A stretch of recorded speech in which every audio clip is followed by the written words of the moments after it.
Salut à tous!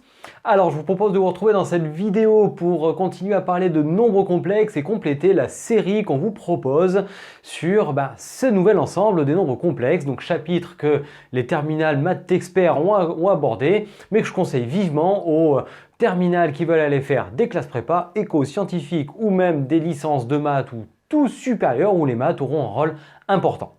Donc vous pouvez d'ailleurs commencer, avant de venir voir ça, par aller voir ces vidéos qui sont ici, qu'on vous met là, dans laquelle il y a définition de nombres complexes, puis le plan complexe rapidement, sans non plus aller trop creuser dans les affixes, ça sera l'objet d'un prochain volet, puis la partie présentation d'un nombre complexe conjugué, avec maintenant, au travers de ces deux vidéos, l'ensemble des calculs des règles opératoires des complexes. Dans la première, addition, soustraction, multiplication. Et ensuite, dans la seconde, les divisions avec le complexe conjugué. Ensuite, une fois que ça c'est fait, vous allez pouvoir aller voir deux autres vidéos. Cette fois-ci, en venant centrer sur les équations. Ici et ici, équation de degré 1 avec uniquement z ou alors avec z et z bar. Donc ces équations-là sont les équations dans lesquelles on est sur du z de degré 1 ou s'il y a un degré 2, c'est qu'on peut le factoriser. Là, nous allons voir ici les équations de degré 2 tout à fait classiques et générales de la forme az carré plus bz plus c égale à 0 avec a un réel non nul, b et c deux nombres réels quelconques. Donc, pas de A, B et C complexes, ça existe, les équations de second degré avec A, B et C des nombres complexes, mais là, c'est pas l'objet. Vous pourrez peut-être en voir dans vos exercices, mais en général, on est guidé. Là, on va essayer de voir le cadre des équations de la forme az carré plus bz plus c égale à 0 avec des coefficients réels et A non nuls. Petit rappel, chose que tu connais, que tu as déjà vu en première, le second degré classique où tu dois calculer ton discriminant delta qui est égal à b carré moins 4ac et tu sais que si delta vaut 0, alors il existe une solution double qui vaut moins b sur 2a. En fait, double veut dire multiplicité de la racine, tu verras ça dans le supérieur. Puis ensuite, si delta est strictement positif, alors on a deux solutions réelles qui sont moins b plus ou moins racine de delta sur 2a. Donc là, ces solutions qui sont ici sont des solutions réelles. Eh bien, dans le cadre des nombres complexes, si ton delta vaut 0 ou est strictement positif, rien de nouveau, ça ne change pas. Pas de raison qu'il y ait des nouveautés là-dessus. Donc, ce cadre-là est le même. Mais si delta est strictement négatif, on t'a dit en première, pas de solution dans R. Ok, très bien. Mais qu'est-ce qu'il en est dans C? Existe-t-il des solutions dans l'ensemble des nombres complexes? Eh bien, c'est ce qu'on va voir ici. Je te propose une petite démonstration ici, on ne va pas non plus s'éterniser trop longtemps, mais on va quand même regarder d'où ça vient. On va donner les formules, les appliquer ensuite. Alors, maintenant, qu'est-ce qu'on doit faire pour arriver à résoudre une équation comme celle-ci? Si tu te souviens de ton cours de première et travailler la démonstration si tu vises de la prépa, c'est indispensable. Et bien là, on doit revenir à la méthode de la démonstration pour déterminer les solutions d'une équation du second degré, c'est-à-dire la forme canonique. Désolé. Donc en fait, la forme canonique de az carré plus bz plus c, je te rappelle que dans un premier temps, il faut factoriser par a et reconnaître le début du développement d'une identité remarquable. Allez, j'ai fait ces deux étapes en une, le but n'était pas non plus de s'éterniser autour de la forme canonique ici. Donc ici, j'ai factorisé par A et j'ai reconnu le développement d'une identité remarquable que j'ai écrit ensuite ici. Développe-le si tu n'es pas convaincu, mais promis, ça marche. Donc ensuite, une fois qu'on a ça, on a le développement de A sur ces deux termes et le regroupement des deux nombres, des deux constantes qui sont derrière. Donc en fait, le but est ici de retomber sur la forme canonique, celle que a priori, ton professeur t'a donné sous la forme avec alpha et bêta.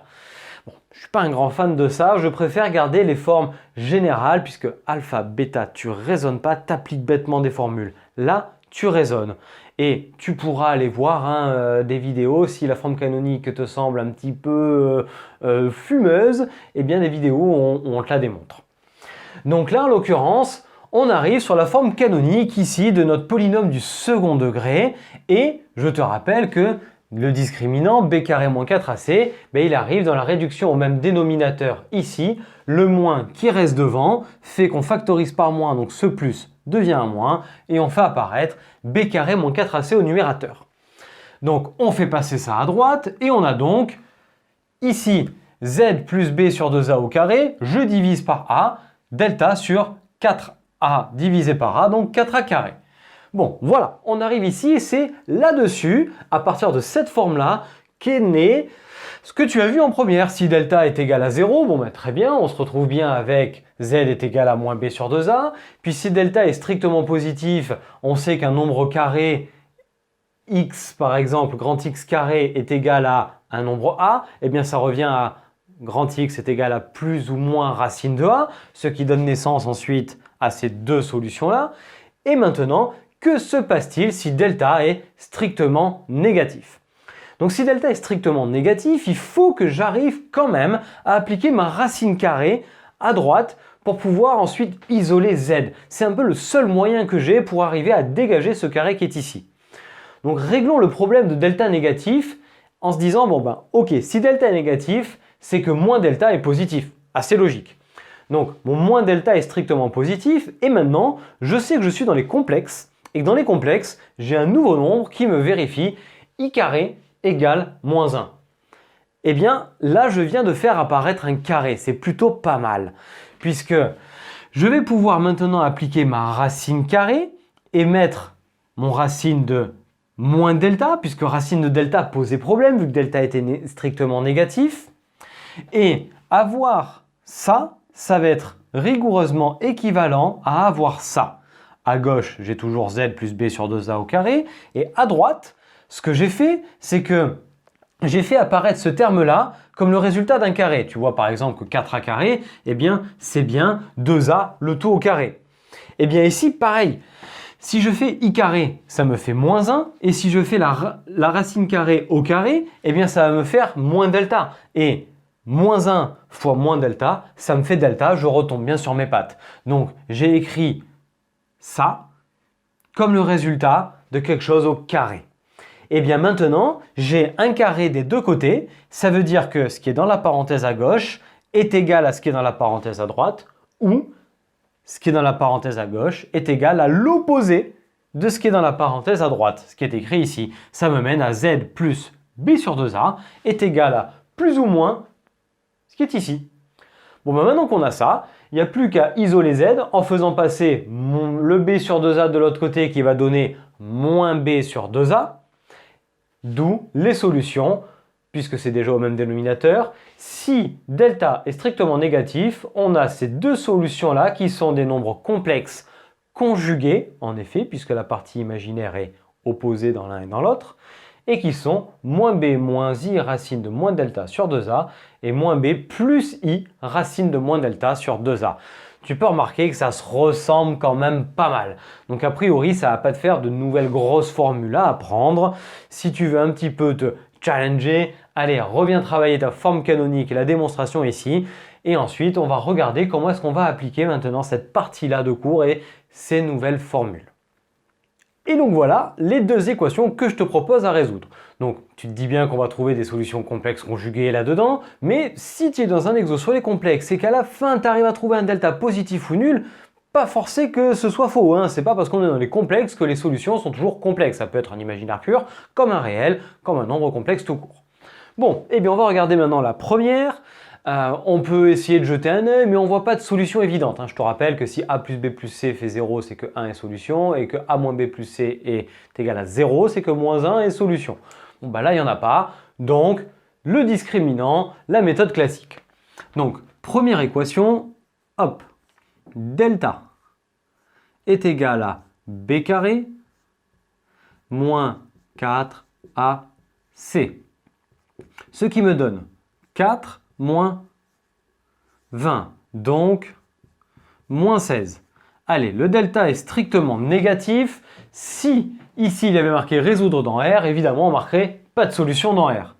Mais ici on peut dire, donc il existe deux solutions complexes conjuguées avec Z1 qui est égal à moins B moins i racine de moins delta sur 2a. On fait la première comme il faut et la deuxième on changera le signe en faisant le conjugué tout simplement. Donc moins b moins 2, 2. Ensuite, moins i, racine de moins delta, donc racine de 16, divisé par 2a, c'est-à-dire par 2. On obtient donc 2 moins 4i divisé par 2. Donc, Z1 est égal à, je divise par 2, ce qui me donne 1 moins 2i. Puis, Z2 est égal au conjugué de Z1, pas besoin de le refaire, ce qui me fait 1 plus 2i. Et on donne nos solutions toujours à la fin d'une équation, 1 moins 2i et 1 plus 2i. Voilà les solutions de la première équation. Allez, on va passer à la deuxième. Et donc, pareil, on ne remarque pas de solution évidente, donc on calcule le discriminant b carré moins 4 ac. Ce qui me donne 9 moins 4 fois 4, 16, 32. Donc, moins 23, c'est strictement négatif. Donc, il existe deux solutions complexes conjuguées. Et bien, comme tout à l'heure, on les donne. Z1 est égal à moins b moins i racine de moins delta. Vu que delta vaut moins 23, ça se transforme en 23, divisé par 2a, donc par 4. Ben là, 23, tu ne peux pas le simplifier, ça reste dans ta racine. On obtient donc directement Z2. Et Z2 est égal au conjugué de Z1, qui est égal à 3 plus i racine de 23 sur 4. Donc, et tu donnes pareil tes solutions. Donc 3 moins i racine de 23 sur 4 et 3 plus i racine de 23 sur 4. Allez, on vient de voir là deux équations, une dont les solutions étaient plus simples, une là dont les solutions ne se simplifiaient pas. Mais tu as pu voir donc dans le cas où le discriminant est strictement négatif, maintenant dans C, il existe deux solutions complexes conjuguées qui sont Z1 et Z2 égale moins B plus ou moins I racine de moins delta sur 2A et les exemples que tu as vus là.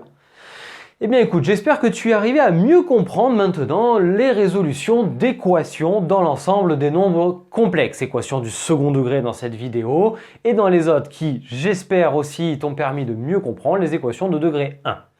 Donc je te remercie d'avoir suivi cette vidéo jusqu'au bout, et j'espère vraiment qu'elle t'a plu. Si tel est le cas, n'hésite pas à me lâcher le petit pouce vers le haut, à la commenter et à la partager auprès de tes amis, puis à venir t'abonner à la chaîne en activant la cloche, et venir nous rejoindre sur internet, nos réseaux sociaux Facebook et Instagram. Et d'ici à la prochaine vidéo, je te souhaite une très belle journée et je te dis à très bientôt. Allez, ciao à tous!